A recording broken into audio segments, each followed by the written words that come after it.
Congress party income tax కట్టకుండా ఉన్నటువంటి కారణంగా 2 ఏళ్ల క్రితం ఇన్కమ్ ట్యాక్స్ అట్లాగే ఎగ్గొట్టినటువంటి కారణంగా ఆ అకౌంట్ ఫ్రీజ్ చేసింది ఆ మధ్యన ఇన్కమ్ ట్యాక్స్ డిపార్ట్మెంట్. ఇది నరేంద్ర మోడీ కుట్ర ఇదంతా మాట్లాడుకోవచ్చు. నేను ఆ రోజునే చెప్పి ట్యాక్స్ టైంకి కట్టకపోతే ఎవరిదైనా అంతే చేస్తారు అన్నటువంటి. ఇప్పుడు దాని మీద కాంగ్రెస్ పార్టీ ట్రిబ్యునల్కి వెళ్ళింది. కానీ ట్రిబ్యునల్లో కూడా ఎదురు దెబ్బ తగిలింది.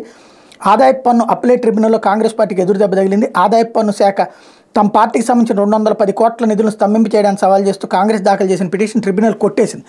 కిందటి సంవత్సరాలకు సంబంధించి కాంగ్రెస్ సమర్పించిన ఐటీ రిటర్న్లో లోపాలున్నాయంటూ ఐటీ శాఖ ఆ పార్టీకి 210 కోట్ల జరిమానా విధించిన సంగతి తెలిసిందే.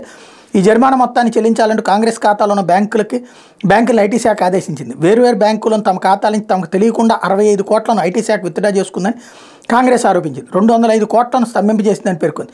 ఈ నేపథ్యంలో తమ బ్యాంక్ ఖాతాలపై ఎలాంటి చర్యలు చేపట్టకుండా ఆదేశాలు ఇవ్వాలని కోరుతూ ఆదాయపు పన్ను అప్లైట్ ట్రిబ్యునల్లో కాంగ్రెస్ పిటిషన్ దాఖలు చేసింది. పిటిషన్ కొట్టేస్తూ ట్రిబ్యునల్ శుక్రవారం తీర్పు ఇచ్చింది.